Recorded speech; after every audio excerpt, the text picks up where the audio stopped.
Ada analisa fundamental, juga analisa teknikal. Jadi analisa fundamental adalah analisa yang berdasarkan berita. Bisa request juga ya Pak untuk sebelum menggunakan mode agresif. Pasti. Tapi ingat ya, setiap kali kita jalanin, kita pasti setting ke mode safety dulu.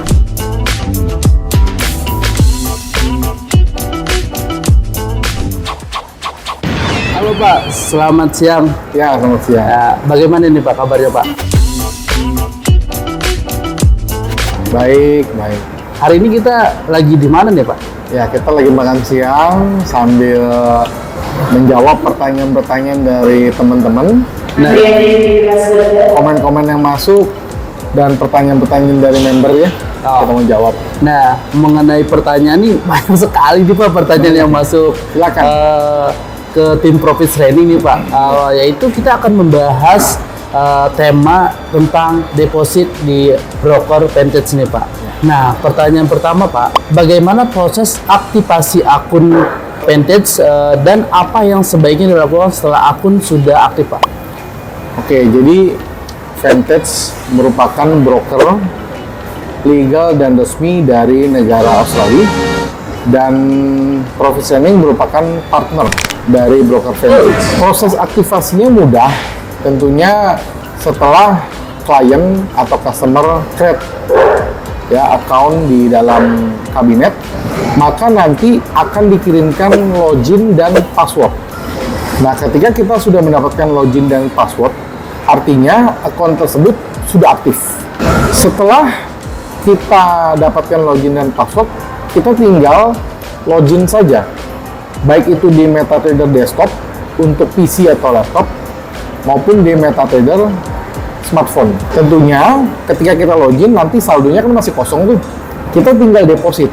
Nah, begitu depositnya masuk, artinya kita sudah bisa untuk bertransaksi. Semudah itu aja. Nah Pak, biasanya berapa lama Pak untuk pembuatan akun di broker Vantage ini Pak? Oke, 1 kali 24 jam selama hari kerja. Jadi kalau misalnya teman-teman bikinnya itu hari Sabtu, biasanya Senin sore itu sudah selesai. Dan ingat, karena ini broker dari Australia, jam kerjanya itu tentunya berbeda dengan jam kerja Indonesia. Malah mereka itu lebih cepat, lebih maju. Ingat ya, Australia itu masih termasuk Asia, jadi jamnya itu masih kurang lebih sama lah dengan jam Indonesia, hanya mereka lebih cepat. Lantas hal-hal apa saja yang harus diperhatikan ketika pembukaan akun Pak? Pertama, Endo selalu saranin yang harus diperhatikan pertama adalah resiko. Jadi ketika teman-teman membuka akun, pastikan teman-teman sudah paham resikonya. Jadi jangan sampai kita buka akun, kita tidak paham dengan resiko, kita tidak siap dengan resiko. Ketika resiko itu terjadi, kita malah menyalahkan brokernya atau menyalahkan pihak lain. Padahal itu adalah ketidaktahuan dari diri kita sendiri terhadap resiko yang mungkin terjadi di setiap transaksi. Nah, kita lanjut ke pertanyaan kedua nih Pak. Apa langkah-langkah yang perlu dilakukan setelah melakukan deposit di akun trading Pak? Jadi setelah deposit, maka klien sudah bisa melakukan transaksi. Jadi langkah-langkah yang kita lakukan adalah, ya kita tinggal login saja. Boleh login di handphone, boleh login di PC, boleh login di laptop.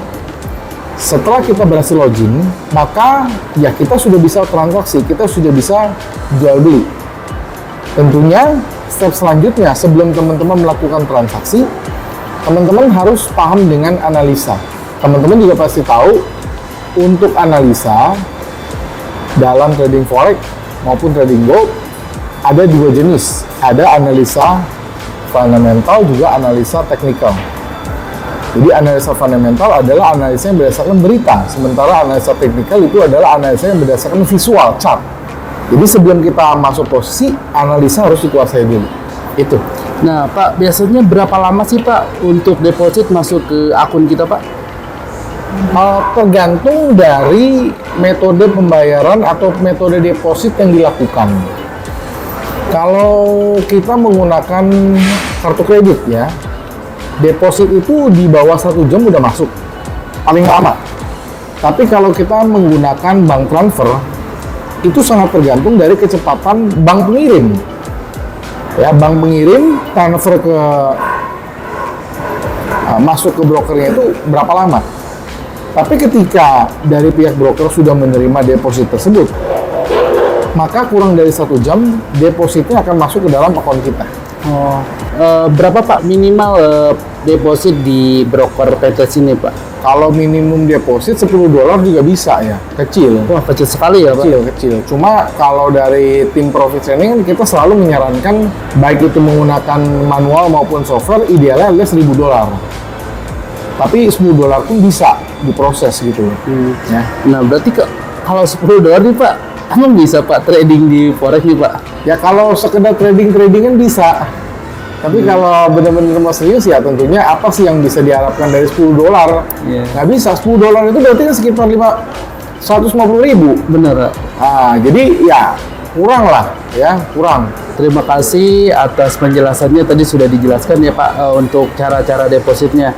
Nah, untuk pertanyaan ketiga Pak, bagaimana cara mengonfirmasi deposit dan mengapa bukti deposit diperlukan Pak? Ya begini, tentu cara yang paling mudah kalau teman-teman daftarnya lewat tim kami adalah mengkonfirmasi lewat kami. Karena kami merupakan partner resmi eksklusif dari Vantage. Jadi langkah-langkahnya silakan customer atau teman-teman konfirmasi ke kita dan kita akan cek dengan partner manager dari broker tersebut. Apakah depositnya sudah masuk, apakah sudah selesai, dan kita membutuhkan bukti transfer ya dari transaksi tersebut untuk kita forward kepada tim mereka. Jadi dengan ada bukti transfer, dan itu lazim ya digunakan, misalnya teman-teman beli barang nih, beli handphone, beli laptop gitu kan, pasti kan seller nanya bukti transfer mana, dan itu lazim. Nah sama seperti kita, ketika teman-teman menyatakan sudah deposit, kita juga akan minta bukti transfernya mana.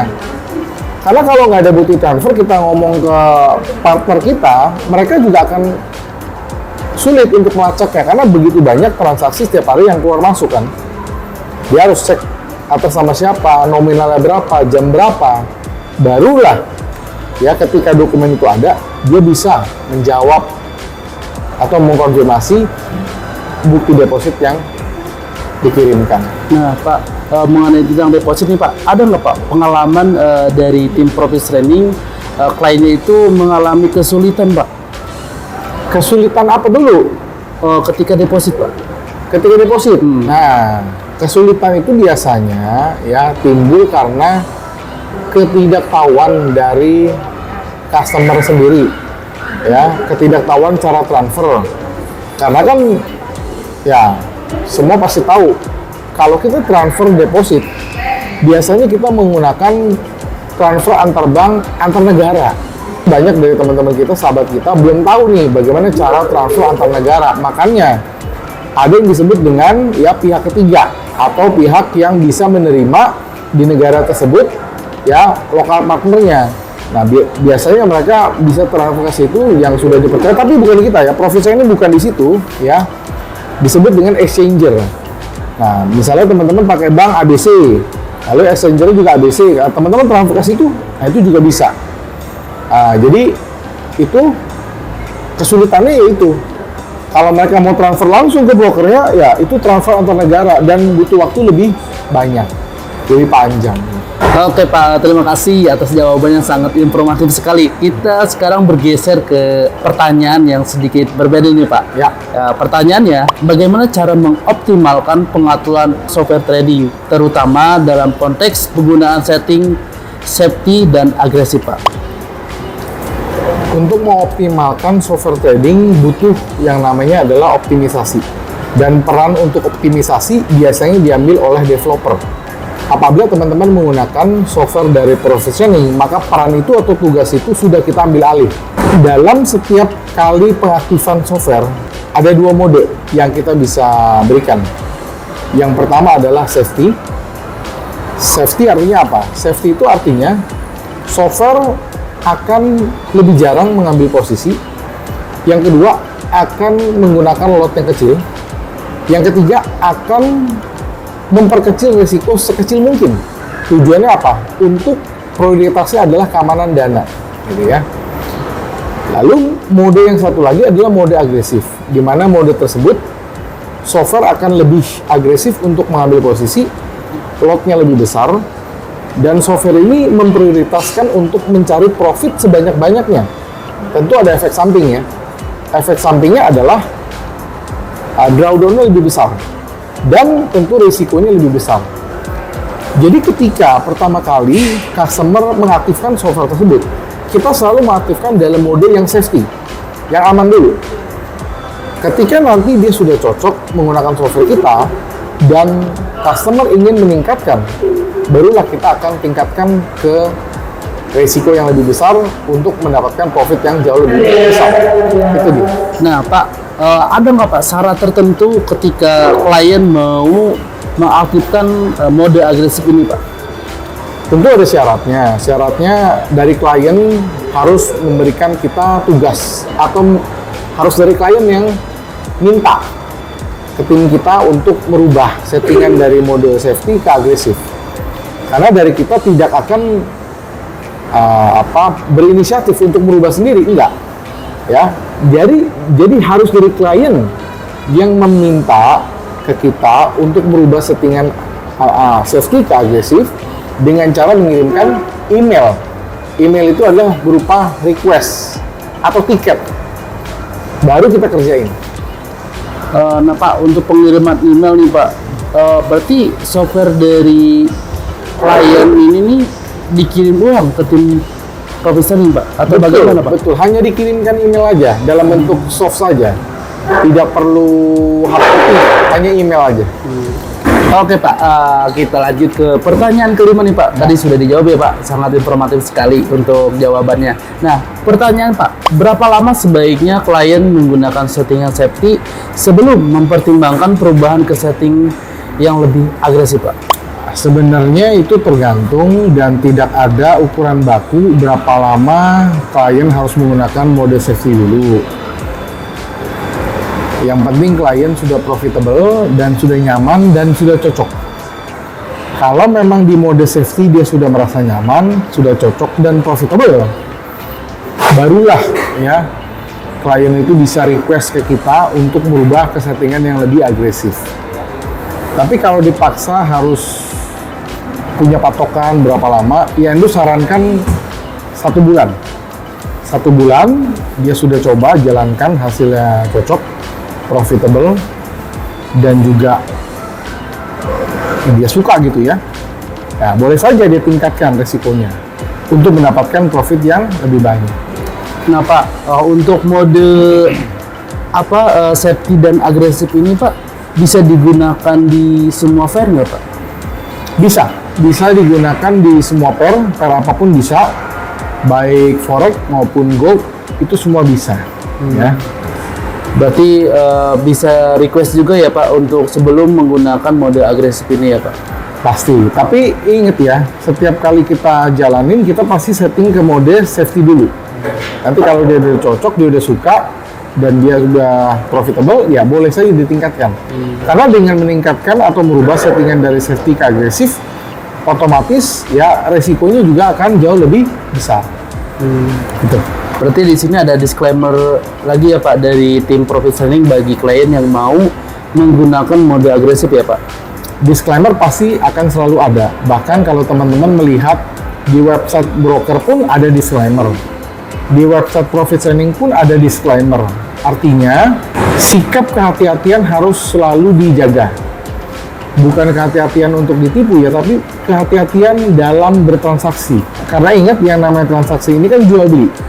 Harga bisa naik, bisa turun, artinya kita bisa profit, bisa loss juga.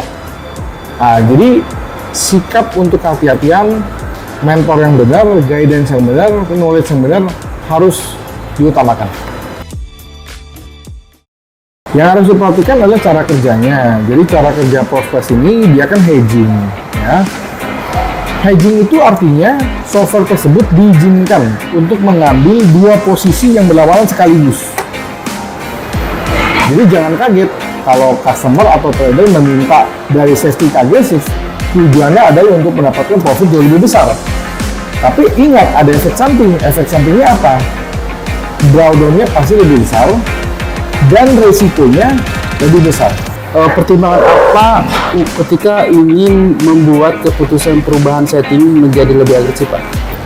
Ya tadi 5 poin itu. Yang pertama adalah dia tidak MC, kedua tidak rugi, ketiga profitable, keempat drawdown-nya, kelima baru kita lihat keaktifan, berapa sering diambil posisi.